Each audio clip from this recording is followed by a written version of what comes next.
Hey everybody, welcome back to Finance Friday. Thank you all so much for tuning in.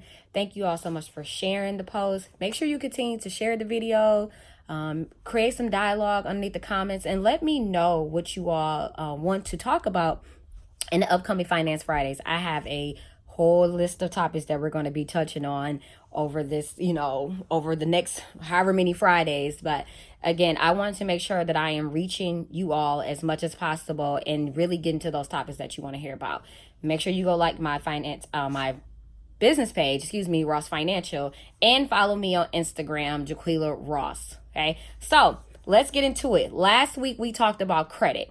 And I received quite a few feedback from folks saying like, okay, can you talk about how to rebuild my credit?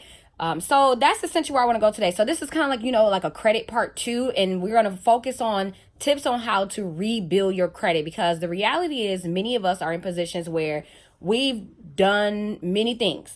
We may have, a lot of debt and things like that. And now we're at the point like, okay, hey, it is time that I get serious about this. I knew what I was doing, but now I need to fix what I was doing, okay? So the purpose of this is to give you all 5 tips. And if you see me kind of looking over, it's because I'm looking at my notes. I'm not spacing out. So just the FYI, I'm looking at my notes here on my screen. So I want to leave you all with 5 tips. Okay, 5 tips that I suggest on ways to rebuild your credit. Okay, so today we are talking about rebuild, fresh start. Right. So tip number 1, or suggestion number 1, create a debt snowball plan. Now, for those of you who have heard of Dave Ramsey, you already know what I'm going to say. Okay, so the debt snowball plan is essentially listing all of your debt from smallest to largest. Okay, paying as much money as you can on the smallest one, so paying more than the minimum. And then once that one is paid off, taking that money and applying it to the next one. Okay, and you continue to do that until your debt is paid off. Right, so essentially this takes time. Okay, you need to write it down. You need to write it down on a spreadsheet, on a, handwritten, whatever way. You need to write it down, and you need to see the plan. You can't just have it all in your head. You need to physically see the plan so that you can attack it. Right. And the key thing, there are a few key things about this. One, you're focusing on one thing at a time. Okay, you're not overwhelming yourself trying to pay a little bit on this credit card, a little bit on that loan, because honestly, you make little to no progress by doing that. So you want to make sure that you really attack that first one, take that money, attack the next one, and keep doing that until you have have paid off all of them. Right? And you're going to feel so accomplished after you pay that first one off, after you pay that second one off. Okay. I have worked with several clients and just given them these tips on how to do their debt snowball plan, And they have came to me and say, hey, Jaquilla, guess what? I just paid my car off.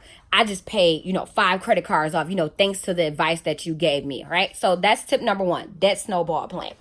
Step number 2. So let's say you have some old debt on your credit report, and let's say it's like 3 or more years old. And the reality is it's just sitting there in collections and you haven't gave them anything, right? So here's what I want you to do. Okay, make sure you listen up to this. I want you to call that creditor and make an arrangement. Let's say, for example, you owe $500 on a medical bill. That's about 3 years old. Call that collections office and say, hey, I have $250 that I can pay on this to get this completely off my credit, right? It's old. I was young. I'm really working on paying my debt off. So I would really appreciate, if you all can just, settle out with me. Now, some people are going to push back on you. Okay, that's the reality. Everyone's not going to say yes, but you keep trying. Okay, you keep trying and you don't take no as an answer. You continue to try, call them multiple times, write a letter, do whatever it is you need to do. Right? And let's say finally they agree and say, hey, you know what? Okay, we'll take the $250. You need them to do this first before you give them the money. You need a letter sent either via mail or email stating that they agreed to take your $250 to settle the entire balance. Okay?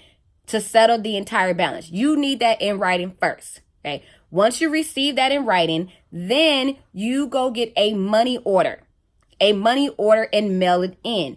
You do not, I repeat, you do not pay with your debit card, your credit card, or definitely don't pay with your credit card. You don't want to pay with your debit card, or you don't want to send them your bank account information. Reason being, they could potentially come back and take all of that money, because now they have access to your bank account, right? So that's step number 2. Tip number 2, make sure that you pay with the money order and again, call them to make these arrangements. All right. Tip number 3. One suggestion that was given to me actually by one of you all was getting a secure credit card. Okay. A secure credit card is one that requires refundable deposit in exchange for a credit limit, typically $200 or more. Okay.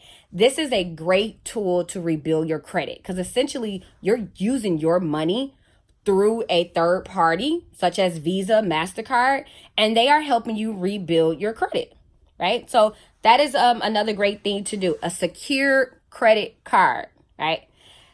Tip number 4, check with your local credit unit on tools that they have to help you rebuild your credit. There are some folks that have like a credit rebuild loan, where basically you pay into this loan, and I believe you get the money at the end, or it may work a little bit different than that. Don't quote me. Again, check into the details yourself. But again, check with your local credit unit to see what tools they have in order to help you rebuild your credit. Okay. Last but not least, okay, here's a tip number 5. Become a authorized user on someone credit card who has great credit. Okay. Now, explain to them that you do not need to receive the credit card. This is simply a tool that is helping you rebuild your credit. It's not going to harm the person's credit. Okay. It's going to help your credit as long as it's somebody who has a good credit history, pay their bills on time, pay their credit cards, keep them down at that 30% utilization or lower. It would not harm their credit. It will help your credit. So, that's again, if you have someone, that you're really close to, that will, be okay with putting you as an authorized user on their account. But again, tell them you don't need to receive a card. They don't never need to give you a card. You don't need access to spend that credit card. You just need to be on there as an authorized user so that it can help build your credit up. Okay. So those are our 5 tips. All right. Let's recap. 1, debt snowball. 2, make arrangements for old debt. 3, get a secure credit card. 4, check with your local credit unit to see what tools they have. And 5, become a authorized users on someone's credit card account that has great credit. Right. So don't forget, it's Payday Friday. Pay yourself first. And I will see you all next week. Don't forget to share this post. Thanks, guys. Bye.